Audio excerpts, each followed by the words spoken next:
Bismillahirrahmanirrahim. Alhamdulillah rabbil alamin. Wassalatu wassalamu ala asyrafil anbiya'i wal mursalin sayyidina Muhammadin wa ala alihi wa sahbihi ajma'in. Alhamdulillah, para jemaah dirahmati Allah Subhanahu wa taala. Insya-Allah kita akan meneruskan pengajian dalam kitab Fathul Muin, yang mana kita sedang ini berada dalam bab puasa. Maka kuliah Zuhur ini bagi Masjid Abdul Razak merupakan yakni kesinambungan bagi kuliah yang diadakan pada hari Selasa lepas Isyak. Maka pada bulan Ramadan, mudah-mudahan kita dapat habiskan bab ini puasa daripada kitab ini Fathul Muin, insya-Allah taala. Jadi insya-Allah ini kita akan meneruskan daripada mana kita berhenti pada minggu yang lepas, ya. Maka minggu yang lepas akhir sekali kita sedang membicarakan berkenaan dengan imsak. Berkenaan ini dengan imsak. Maka di sini penulis mengatakan kadang-kala imsak adalah wajib, kadang-kala imsak adalah sunnah. Mungkin kita merajaah yang ini sedikit. Maka beliau mengatakan yajibu imsakun an muftirin fihi. Yang ini diwajibkan kita melakukan imsak. Jadi apa ini imsak yang dimasukkan di sini? Imsak yang dimasukkan di sini adalah berhenti daripada melakukan perkara yang membatalkan puasa, daripada makanan dan minuman. Ini adalah berkenaan dengan kalau sekiranya seseorang itu dia berbuka tanpa keuzuran. Ini satu orang misalnya tak puasa pada bulan Ramadan tanpa keuzuran, diwajibkan dia imsak. Kalau sekiranya dia tidak melakukan imsak, yakni kalau dia meneruskan makanan dan minuman, maka tiap-tiap kali dia makan, tiap-tiap kali dia minum, maka dia menanggung dosa. Jadi di sini kita mengatakan tanpa yakni keuzuran. Manakala kalau sekiranya ada keuzuran, maka kadang-kala ia boleh menjadi sunnah. Yakni dia memberikan misal seperti seorang yang sakit, kalau sekiranya dia tidak puasa dan selepas itu dia pulih daripada kesakitannya, maka setelah dia pulih daripada kesakitannya, disunatkan dia melakukan imsak. Sebab dalam keadaan ini kita mengatakan keuzurannya telah hilang. Keuzurannya iaitu sakit ini telah hilang. Maka orang yang berbuka puasa tanpa keuzuran, diwajibkan mereka melakukan imsak. Manakala mereka yang berbuka puasa dengan keuzuran, kalau sekiranya keuzuran itu hilang, maka disunatkan ini mereka melakukan imsak. Sama juga dengan seorang musafir yang sampai negerinya. Seorang yang ini musafir yang sampai yang ini kepada negerinya dalam keadaan tidak berpuasa, sebab ini dia musafir, maka disunatkan yang ini dia melakukan imsak. Dan begitu juga dengan wanita yang suci daripada haid. Yang ini kalau sekiranya seorang wanita dia tidak puasa disebabkan haid, dan pada waktu siang haidnya dia suci daripada haid pada waktu siang, maka disunatkan yang ini dia melakukan imsak. Nah, dan ini yang kita berhenti pada minggu yang lepas. InsyaAllah pengajian kita pada hari ini akan bermula di sini, ya. Maka penulis mengatakan wayajibu ala man afsadahu ay as-sawm Ramadan bi jima'in athima bihi li ajli sawm la bi istimna'in wa aklin. Maka beliau mengatakan diwajibkan bagi mereka yang merosakkan puasanya dengan berjima'. Ini sekarang penulis ini akan membicarakan tentang bagaimana kalau sekiranya seseorang itu merosakkan puasanya dengan melakukan jima'. Maka pertama sekali beliau mengatakan puasa itu adalah puasa Ramadan. Puasa Ramadan, sebab dia akan membicarakan tentang wajibnya kafarah yang akan dibicarakan nanti. Jadi dia mengatakan afsadahu ai saum Ramadan. Yang ini khusus ini bagi puasa pada bulan Ramadan. Sebab bulan Ramadan ini dia ada, kita mengatakan, kehormatannya tersendiri. Bijima'in, dengan yang ini berjima', asima bihi li ajli saum, maka pertama sekali dia berdosa disebabkan dia membatalkan ini puasanya. Dan ini berbeza hukumnya dengan istimna'. Yang ini satu orang ini mengeluarkan air mani, adakah diwajibkan kafarah? Tidak diwajibkan kafarah. Maka hukum dia berbeza dengan jima'. Begitu juga dengan orang yang makan. Satu orang kalau dia tidak puasa, dia makan, maka dia berdosa dan diwajibkan qada', akan tetapi tidak diwajibkan kafarah. Maka di sini penulis ini ingin mengatakan kafarah ini adalah khusus ini bagi jima'. Kafarah ini adalah khusus ini bagi jima'. Mutakarriratan bitakarruril ifsad. Dan kafarah ini dia mengikut ini kepada berapa kali seseorang itu melakukan ini jima' ini itu. Kalau sekiranya dia pada 3 hari misalan, pada tiap-tiap hari 3 hari misalan dia melakukan jima', maka diwajibkan ini dia membayar 3 kafarah. Diwajibkan ini dia membayar 3 kafarah. Maka kita mengikut ini pada hari. Wa illam yukaffir 'anis sabiq ma'ahu ay ma'a qada'i dzalika as-saum. Yani walaupun yani dia belum lagi yani membayar kafarah yani yang sebelumnya, maka tetap ini kita mengatakan kafarah itu yakni diwajibkan yakni ke atasnya, diwajibkan yakni ke atasnya. Jadi di sini kalau sekiranya seseorang itu melakukan jima' ini pada siang ini bulan Ramadan dengan sengaja dan dia mengetahui ini perkara ini, maka diwajibkan yakni dikenakan ke atasnya kafarah. Kalau dia melakukan lebih daripada 1 kali pada hari-hari yang lain, maka digandakan yakni kafarah tersebut, maka ia menjadi yakni hutang yakni ke atasnya. Dan selepas itu penulis ini menerangkan apakah yang dimaksudkan dengan kafarah, maka beliau mengatakan wa kafarah itqu raqabatin mu'minah. Yani kafarah ada beberapa peringkat. Yang pertama sekali, membebaskan hamba yang beriman. Ini adalah wajib. Kalau sekiranya seseorang itu mampu melakukannya, maka wajib ini dia melakukannya. Cuma zaman sekarang ini kita tidak membicarakan ini tentang membebaskan ini hamba. Fasawmu syahraini ma'at tatabu'i in ajaza anhu.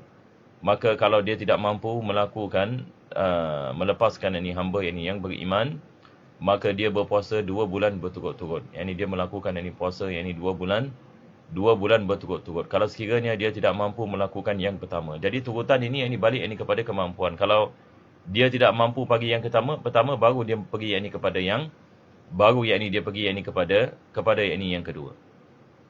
Fa it'amu sittina miskinan, kalau sekiranya dia tidak mampu melakukan puasa, maka dia memberikan makanan kepada 60 orang miskin ataupun fakir.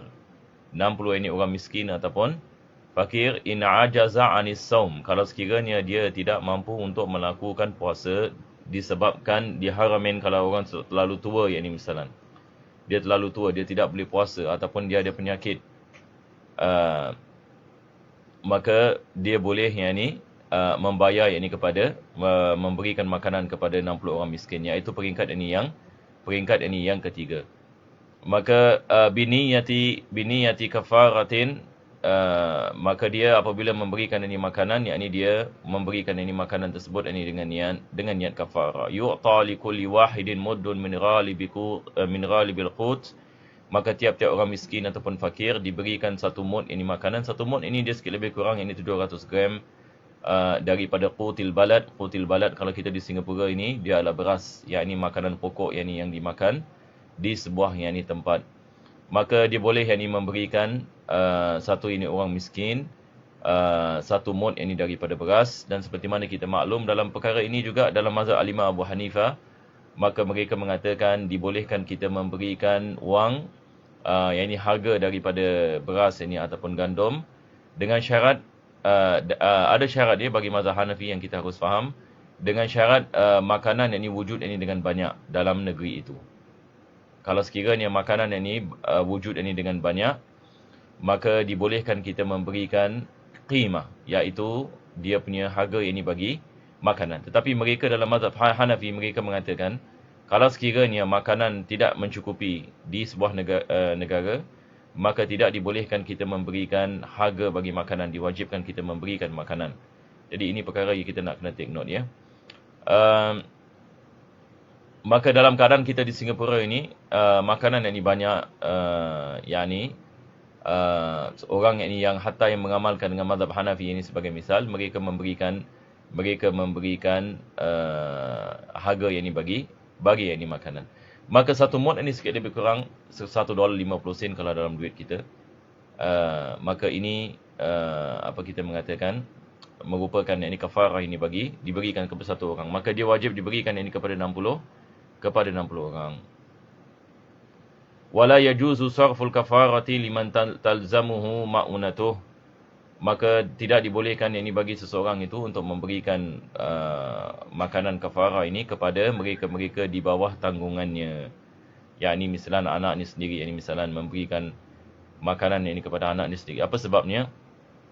Sebab ini anak ni adalah daripada tanggungannya. Maka bila kita memberikan zakat, maka wajib ini kita memberikan zakat ini kepada mereka-mereka yang bukan daripada tanggungan kita. Wa yajibu 'ala man aftara fi ramadhani 'udhrin la yurja zawaluhu ka kibarin wa maradin la yurja buruhu muddun likulli yaum. Selepas itu penulis ini membicarakan ini tentang fidyah, yakni bagi mereka yakni yang siapakah mereka yang diwajibkan ini membayar fidyah kalau sekiranya mereka tidak melakukan puasa. Sebelum ini kita masuk kepada fidyah, saya harap berkenaan dengan kafarah yang ini terang ya. Jadi satu orang kalau melakukan jima' pada siang Ramadan, na'udzubillah, mudah-mudahan Allah selamatkan kita daripada perkara ini. Maka diwajibkan yakni dia membayar kafarah, sama ada dia membebaskan hamba, kalau dia tidak mampu maka dia memberikan dia puasa 2 bulan berturut-turut. Dia melakukan yakni puasa pada 2 bulan berturut-turut. Jadi kalau dia mula puasa daripada bulan Rajab, daripada awal Rajab maka sampai yakni akhir Syakban, maka ini dikirakan ini sebagai 2 bulan. Tapi kalau sekiranya dia puasa misalan pada 15 Muharram dan Muharram 29 hari, maka kita kira 2 bulan, yakni Muharram, Safar, Rabiul Awal. Muharram, Safar, Rabiul Awal. Jadi dia puasa 15 yakni Muharram. Lepas itu masuk ini bulan Safar. Bulan Safar ini tidak ada masalah kalau 29 hari hatta 29 hari.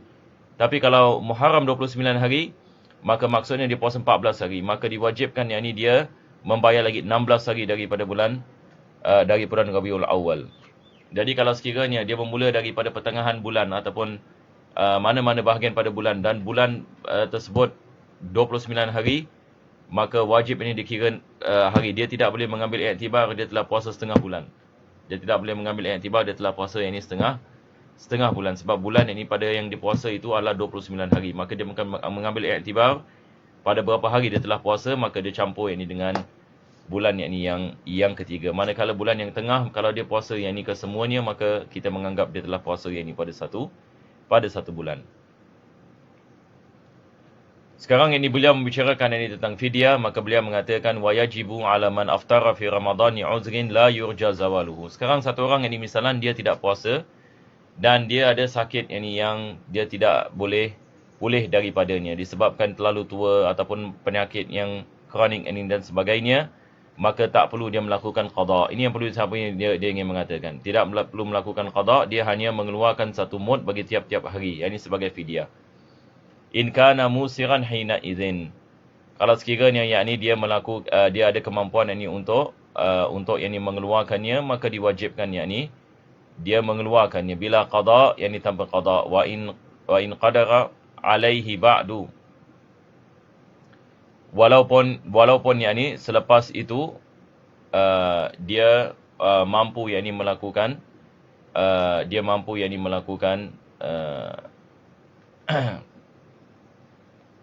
walaupun yakni selepas itu yakni dia mampu yakni melakukan puasa, maka tidak diwajibkan dia melakukan qada. Apa sebabnya? Penulis mengatakan li'annahu ghairu mukhatabin bis-shaum. Sebab dalam keadaan yakni dia sakit, dia tidak diwajibkan yakni ke atasnya puasa. Sebab daripada syarat yakni kewajipan puasa adalah seseorang itu mesti ada kemampuan yakni untuk melakukan yakni puasa. Fal fidyatu fi haqqihi wajibatun ibtida'an la badalan. Maka fidyah yakni hanya diwajibkan ke atasnya pada awalnya, yakni apabila dia berada dalam keadaan yakni dia tidak mampu, maka diwajibkan yakni dia membayar yakni fidyah, maka tidak diwajibkan yakni ke atas yakni melakukan qada. Wa yajibul muddu ma'al qada 'ala hamilin wa murdi'in aftarata lil khawfi 'ala al waladi.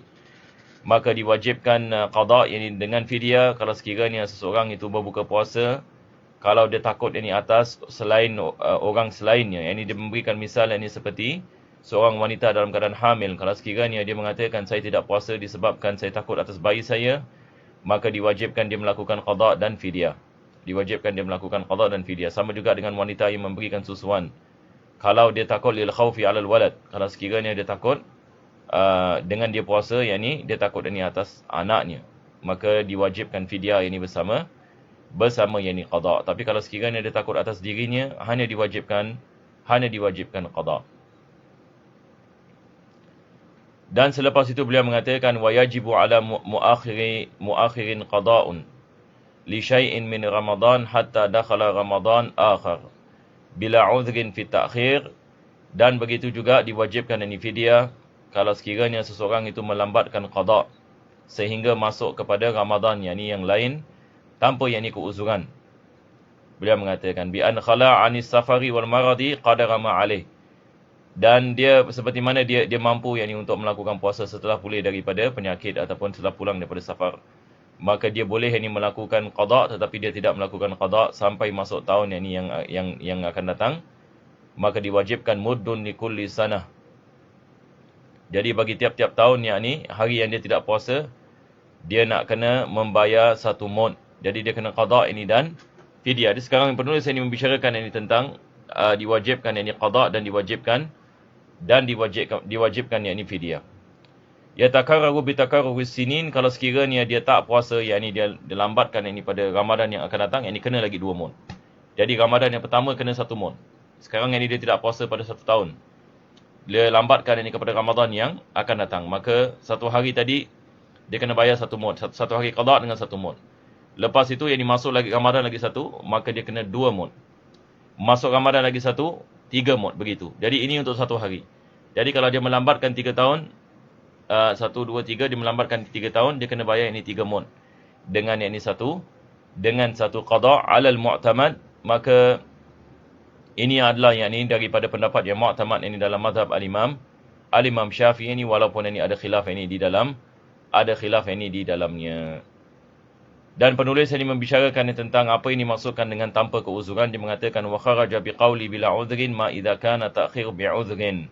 Tapi kalau sekiranya dia melambatkannya sebab ada keuzuran, seperti dia berpanjangan safar, berpergian, ataupun dia sakit, dia setelah Ramadan penyakitnya melarat misalan, sampai Ramadan yang akan datang, dia tak mampu melakukan qada, ini tidak diwajibkan fidyah. Ataupun dia tidak boleh puasa, ataupun dia memberikan susuan kepada anaknya, maka tidak diwajibkan dia melakukan membayar fidyah, hanya diwajibkan qada. Wa in istamara sinin, penulis mengatakan walaupun dia tidak melakukan qada bertahun. Jadi insya-Allah para jemaah sekalian, kita berhenti di sini sahaja ya. Dan insya-Allah kita akan meneruskan pada kali yang akan datang. Alhamdulillahirabbil alamin. Allahumma shalli wa sallim ala sayyidina Muhammad wa ala ali sayyidina Muhammad. Sallallahu ala sayyidina Muhammadin wa ala alihi washabihi wasallam. Walhamdulillahirabbil alamin.